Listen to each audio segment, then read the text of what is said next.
Thank you. Good morning, the Fourth Estate. We are happy that we are again here at ZANU-PF, the part of the permanent Zimbabwe revolution. It's a very important week for ZANU-PF on the calendar.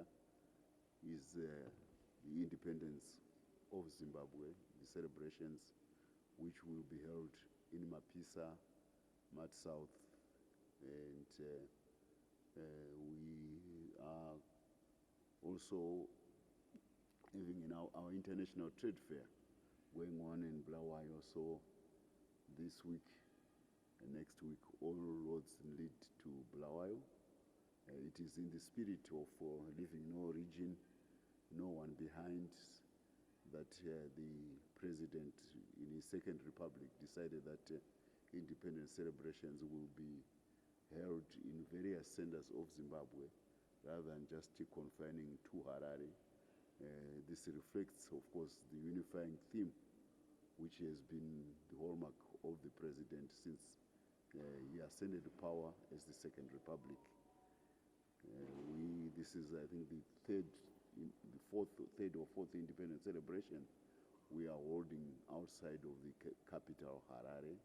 It's an inclusive initiative which makes everybody identify with the national cause and the direction which the country is making in its development endeavors.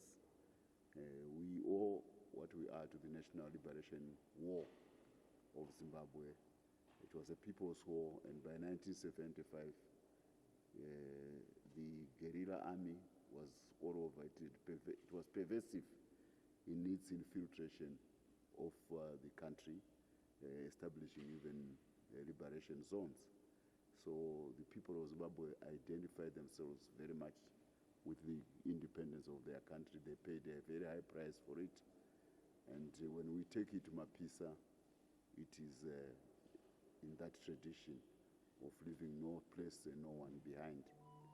There are rumors which are circulating by the usual detractors trying to say the independence venue has been changed. Look, there's nothing like that. The party is fully geared. The Secretary General and the National Chairperson, as the main drivers of the preparations for the party, are fully geared to make sure that the event in Mapisa will be successful.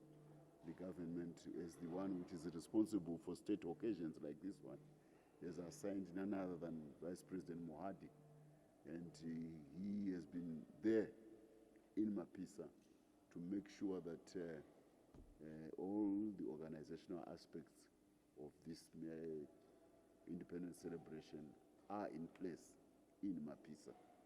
So we want to quash any of those mischievous assertions that the venue has been changed. It has not. And for you, the Fourth Estate, we are hoping that you will be making your way to Mapisa. You will be part of us in this important celebration as we advertise this important event, national event, to the nation, to the region, and to the world. So all roads lead to Mapisa. There is no other venue other than Mapisa. I am talking as the person who is responsible for the information dissemination in the party. All roads lead to Mapisa. I am not going to have a very long press conference today. I've got a few highlights, but the main reason is that we have an important event going on soon at State House. I'm sure some of you may have put it on the calendar. We are a nation with a long history. Actually, in sub-Saharan Africa, no other nation has got a history, is continuous history, as that of Zimbabwe, which is visual, which has got oral traditions, but which has also records. The records, even though we're not a writing nation, the records of the great Zimbabwe civilization exist in all the countries which we interacted with on the littoral states, these littoral states of the Indian Ocean. They've got a history of Zimbabwe because they were writing civilizations, and they interacted with Zimbabwe and traded with Zimbabwe, and they've got their records. So as time goes by, we hope that more Indian records about the interaction with Zimbabwe will come to the fore. Shona is probably derived, most likely derived from gold, which is Hindi for gold. Shona is in Hindi is gold, and there were Indian traders, especially in the latter part of the Great Zimbabwe civilization, from Goa, who came to Zimbabwe and traded on behalf of Portugal. And they called us Shona country, which is gold country. The Portuguese came here as gold country, the British came here as gold country.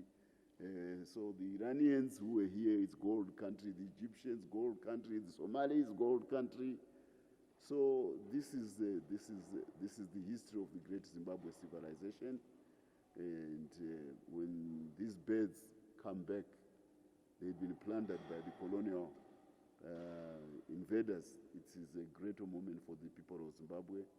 I'm not going to take the thunder out of what the president and his guest, the Minister of South Africa, who has come with the Great Zimbabwe, the last of the 8 Great Zimbabwe birds, which were still at Mutsvangwa. I think, you know, when they were plundered by Cecil John Rhodes. They have now finally made their way back.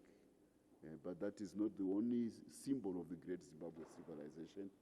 I'll take you, we are in Mapisa this year, and by coincidence, maybe we were not conscious of it when we made that decision, but Mapisa is equidistant to 2 UNESCO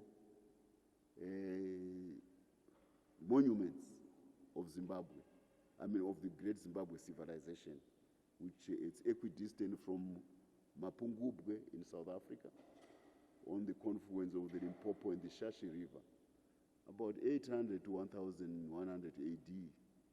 This is where the Great Zimbabwe civilization took root. You know, all these great civilizations take advantage of rivers. That's what happened to the Mesopotamia civilization with the Tigris and the Euphrates River.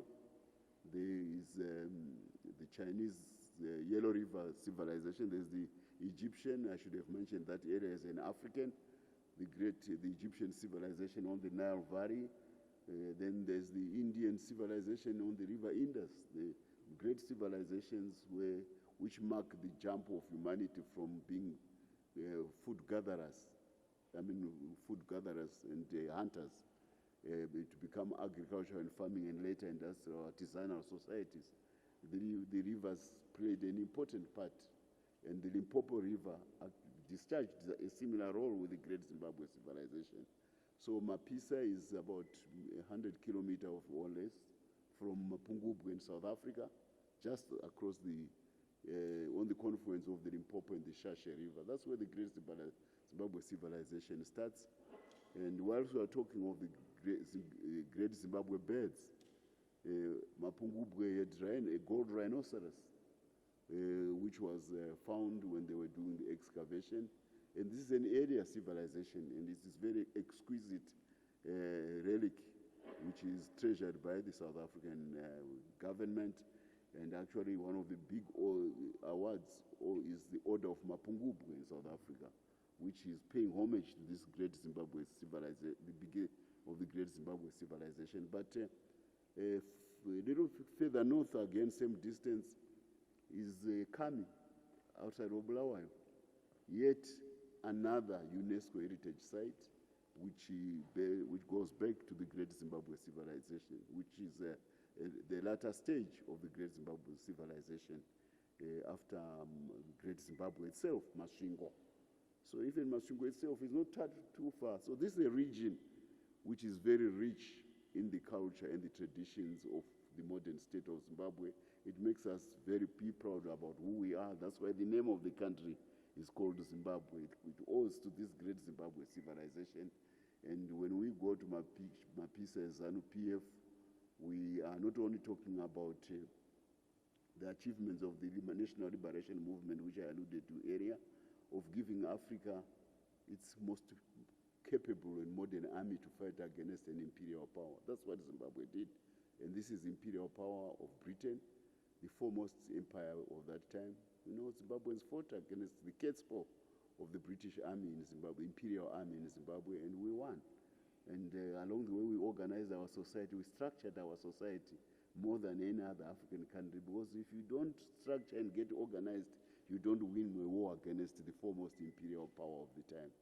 This is the organization which Zimbabwe people have, and it is being reflected in the way ZANU-PF does its things. We are organized, we are structured, and I'll be talking more about it. But here we are in a very, very historic place in terms, and we want, as we go there, the population of Zimbabwe, the general population, so the party membership to handle this occasion with the gravitas which it deserves in terms of the long evolution of the Zimbabwean nation, starting from the early days at Mapungubwe, going to Great Zimbabwe, going to Mukami, and late, of course, also Danamombe. But many other, 200 to 300 other Zimbabwean stone monuments are dotted all over the plateau between the Zambezi and the Limpopo, between the Kalahari Desert and the Indian Ocean. So this is a weight moment as we are receiving this important symbol, the Zimbabwe bird, which is on our flag, which marks the longevity of and continuity of the Great Zimbabwe civilization in its various manifestations of dynasties. Some of them recorded, some of them coming from folklore, and of course, some of them, of course, having the imprint of the various other great Zimbabweans, monuments dotted across the plateau. So we feel proud. Sub-Saharan Africa, built with grass, thatch, and wood, timber.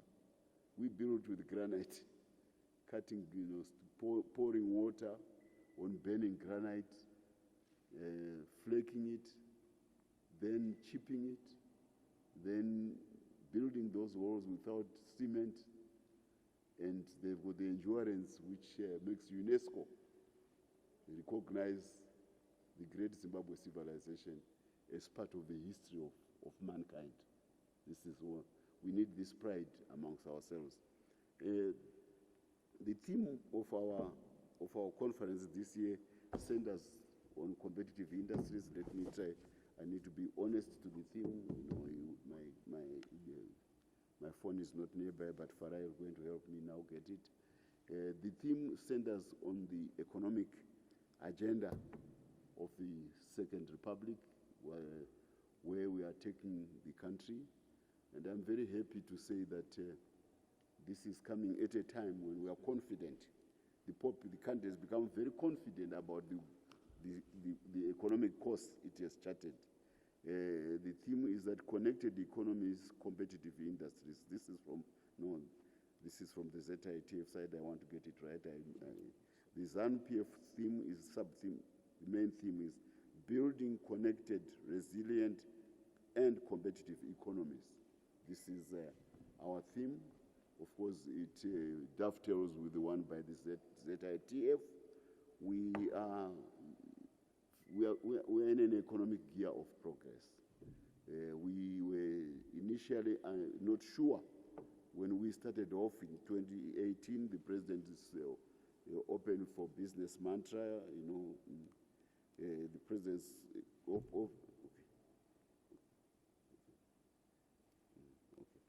the president's open for business mantra in 2018, going to Davos instead of going to address the United Nations, appealing to international capital to come to Zimbabwe.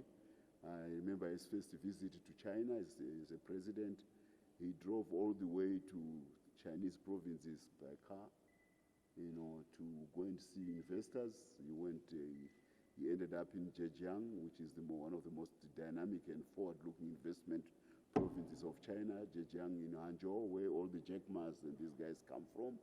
That's the Untris, the guys with the robots, which are now running faster than Usain Bolt. They all come from this town, Zhejiang. The president was there in 2018 when he became, soon after he became president, when he visited China. And as a result of that engagement with the investors in Zhejiang, we now have a steel industry. We now have a lithium. These are investors from Zhejiang. We now have a lithium industry in Zimbabwe. The most advanced lithium beneficiation industry, perhaps the only one on the African continent, is in Zimbabwe. And also the most modern steel plant in sub-Saharan Africa, the only one on the African continent, is Zimbabwe. This is a product of the president from his early days, the dawn of his rule, when he was finding his way forward about where the economy of Zimbabwe should go. Now, 6 years later, boom, he has arrived. We are now sure. They are proof of concepts which are there on the ground to attest to the fact that what he pushed for, what he's pushing for, is eminently realizable. And it is being seen in the enthusiasm of the Zimbabwe people for the president's initiatives and endeavors across the board. And we are dealing with now the bill, which I will come back to. There is a communion between the president and the electorate and the party leadership and the party membership about where we want to go. People are confident. There's a new can-do spirit within Zimbabwe because of what the president has done. So anyway, Mapisa is coming. Mat North, that's where everything is going. And there have been things which have been going on in not Mat North, Mat South. Get me right. We need to remove these cardinal points in our provinces and rename them otherwise. So Mat South is where things are happening. But even itself as a province, there are so many things which have been going on there. Citrus plantations are expanding at a frenetic pace. And now, because we have got 40,000 ton quota from China, duty-free entry, it means that probably the whole Limpopo Valley will be soon yellow, will become yellow with the citrus plantations as we harness that water to water citrus for exports to the Middle East, to Asia, but there's not only, the plantations, there's also the special economic zones which are coming out of there. Look at what is happening at Palm River. It's an industrial town which is coming up where we are digging coal and processing it into smelting it into chrome. That's in Mat South. That's what's happening in Mat South. But also, people need to know that the Great Zimbabwe civilization, which starts at Mapungubu and ends all the way to Kami, as I indicated, it had a currency. We didn't have a printing press for money, but the whole country was united in a currency. I spoke about the unity of the language, Shona. It's a language, it's not a tribe. But there's also another element of unity, which is the currency of the country. And because of the abundance of gold in that region, the currency of the dynasties which were ruling in these civilizations from 1000 AD to about 1800, 1900 AD, they used gold as the currency. That's why all these other countries came to the Zimbabwe, because gold is everywhere. So by our ability to mine gold, smelt it, and carve it into bars and currency, we were able to have a stable currency which was not controlled by a government, like the US dollar. It's controlled by a government. The government prints that currency. Our currency came from a human endeavor, digging gold, then using that gold as a means of trade, but also as a means of storing value. So Gwanda is one of the major gold zones in the country, with the mines like Blanket Mine in Gwanda. Blanket comes from explorers coming with blankets, white explorers buying blankets in South Africa to to come and coax out information about existing gold mines of the Shona and Ndebele people, which they had taken over on conquest in 1890s. So the guy has lost his mind, has been defeated. He keeps quiet about the information about that mine. So the new owner, the colonial owner, goes to the register as mine with the mining commissioner of the company, BSA company in Johannesburg. The mining commissioner says, but how do you register a mine? We have no prospector who has gone to Zimbabwe. He says, why do you need a prospector? The mine has already been operating for centuries. There's a shaft there, and there is a history. So when he comes back, he buys a lot of blankets, he puts them on the caravan, on the wagon back to Zimbabwe, and the commissioner looks out of the window. He says, I thought you would be buying picks and shovels. Why are you buying blankets? He says, no, I need blankets because when I go back, I have got to trade them for information from the erstwhile and dispossessed owners. They are keeping their mouths shut and they don't want to tell me the history of the shaft. So I'll give them a blanket, say, okay, you lost the mine, here's a blanket. They were called blanket explorers. That's where the name blanket mine come from. I'm telling you, this is a region which has got a rich contribution to Zimbabwe, and we are very happy to be going to Mapisa, Mat South. Gold, citrus, now chrome being smelted. And another important aspect which is coming up about Mat South, the South African economy is moving away from Johannesburg towards the north, towards the northern, where the resources, there are still fresh resources. So it is also becoming a convergence zone for cooperation between Zimbabwe and South Africa. And the cooperation is becoming very tight, especially with the strong relationship between President Mnangagwa and President Cyril Ramaphosa. That's why this theme, competitive economies, comes in. We are now coalescing our economies in the sub-region and staking out our position on the global marketplace because of the abundance of resources in proximity which are determining the next aspect of modern industrial development, particularly the transition minerals from electric mobility from fossil fuels. We are richly endowed as a region. Manganese, vanadium, South Africa has got plenty. Graphite, Mozambique is number one. Lithium, Zimbabwe is in the top, 25% of the hard rock lithium in the world, to date. Then, the copper for all the circuitry which conducts electricity in cars and in phones. It's in Zambia and DRC. The cobalt, it's with DRC. So this region really somehow is destined to play a pivotal role in the development of the world as we move away from fossil fuels to new electric vehicle mobility.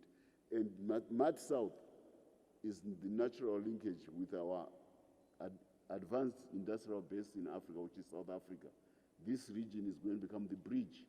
And the way we are sharing water now between Zimbabwe and South Africa points to even tighter cooperation.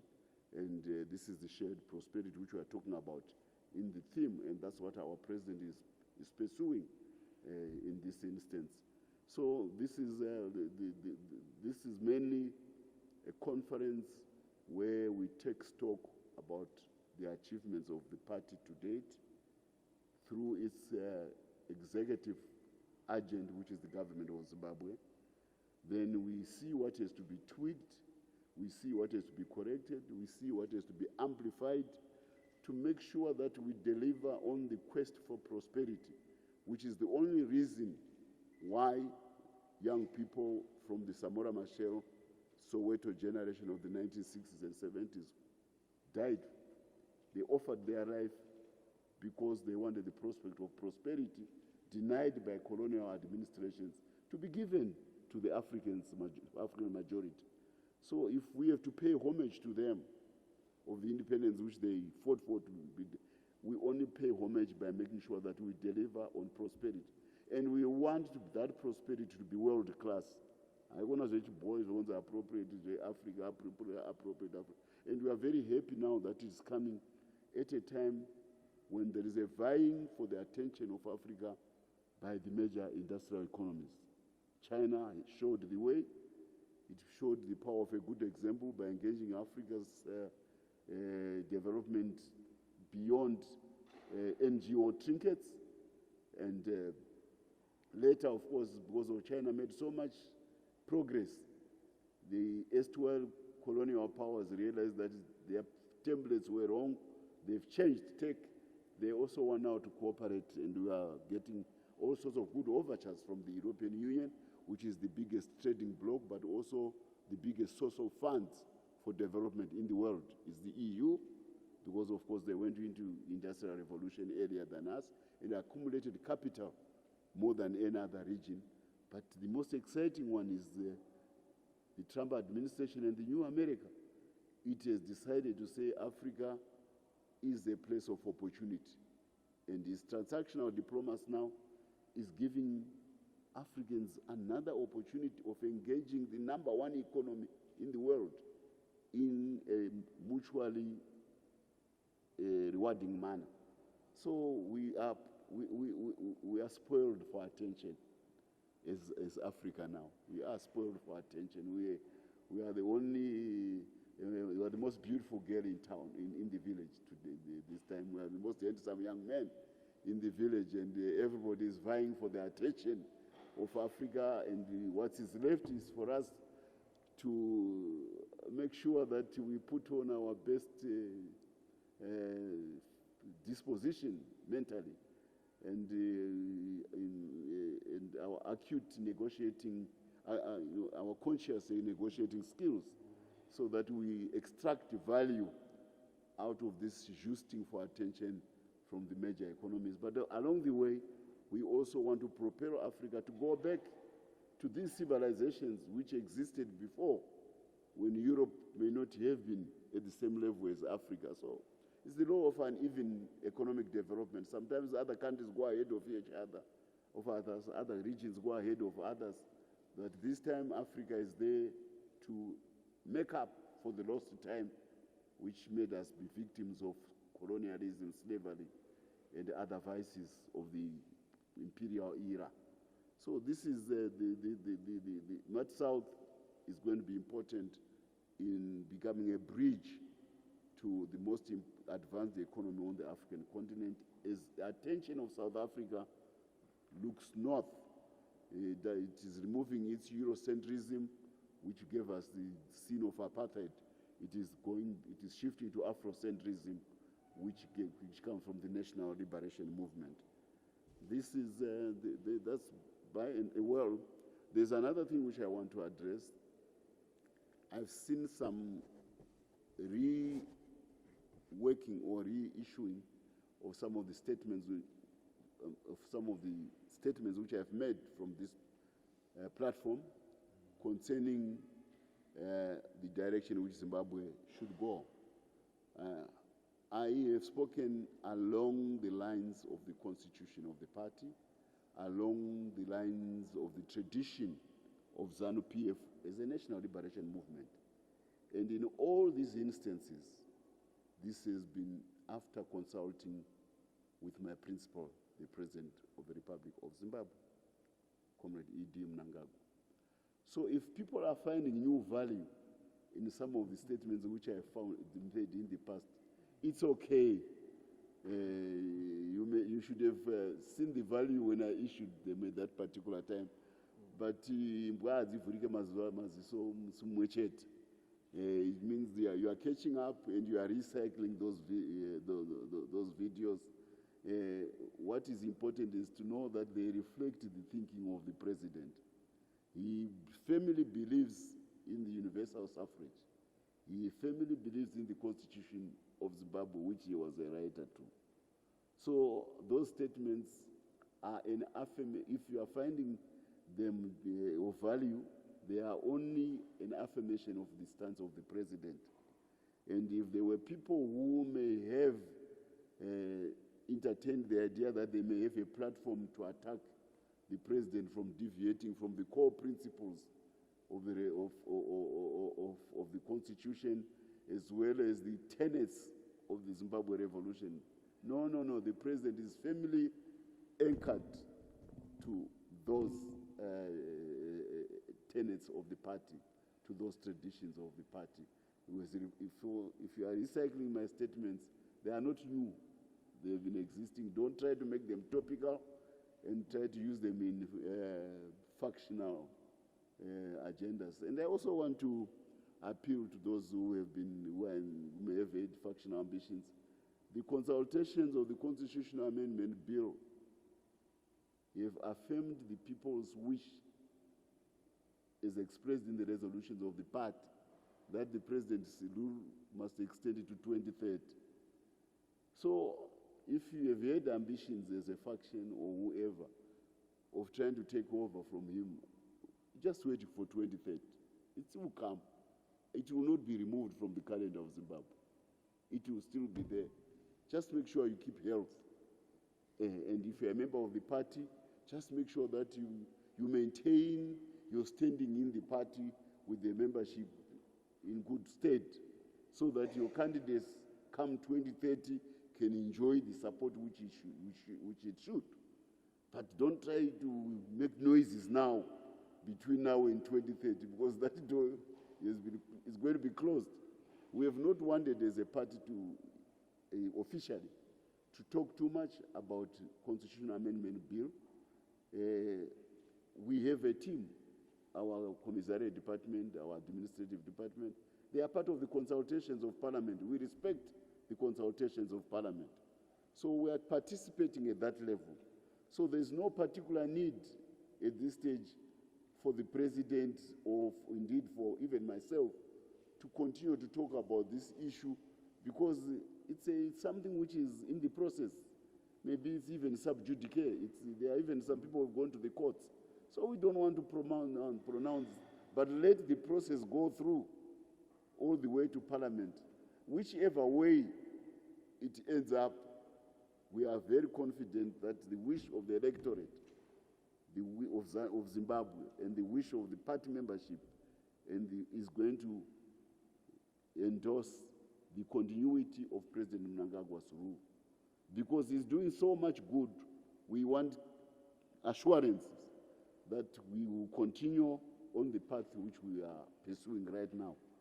We want stability, we want continuity. There was wholesale celebration by the business sector when the Gazette bill was gazetted. The business sector wants continuity. They have got confidence in the president because of his track record. You see, petrol is going up. It's bad that this war came and petrol is going up. But it doesn't seem to be affecting the number of cars on the road. It means it reflects the depth of the prosperity which has gone into society. Of course, for those other rank and file Zimbabweans who have to suffer the impacts of inflation, those who are on the lower side, the government has tried to find a way to alleviate the burden. But generally, for the active economic players, you can see that no matter the shock of the Middle East fuel crisis, people still are driving. You still get into traffic jams. The highways are still full.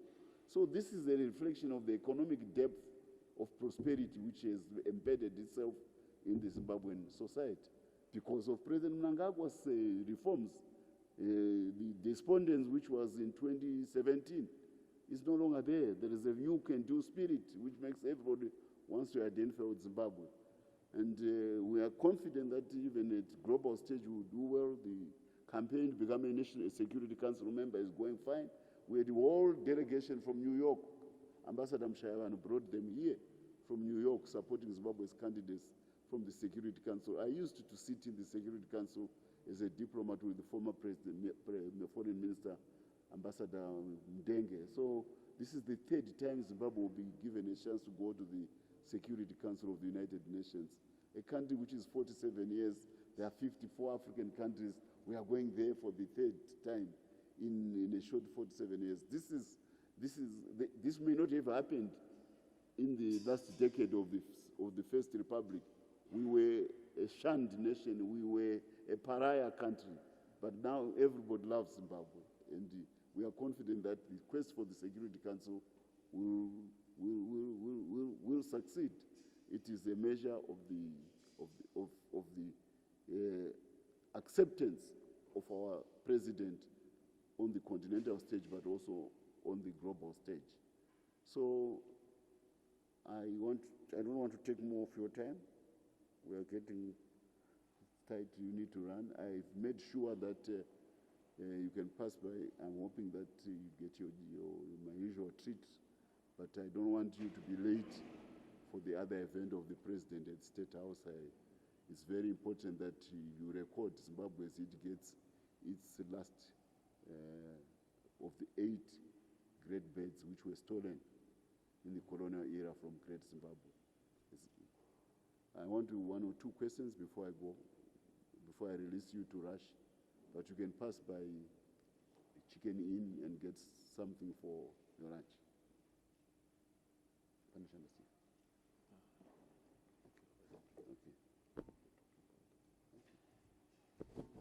Do we have any questions?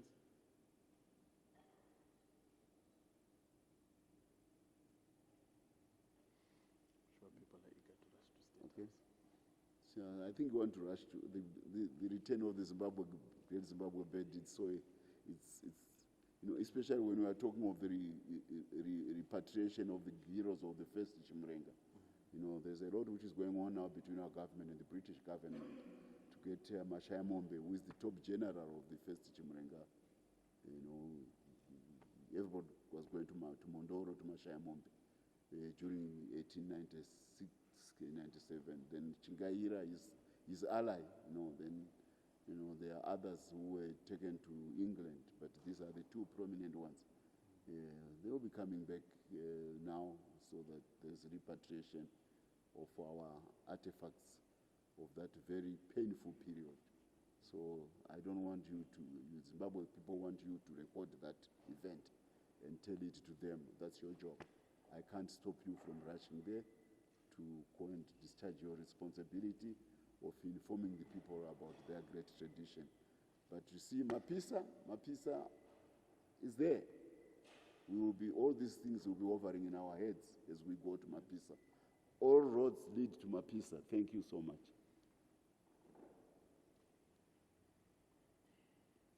Thank you so much.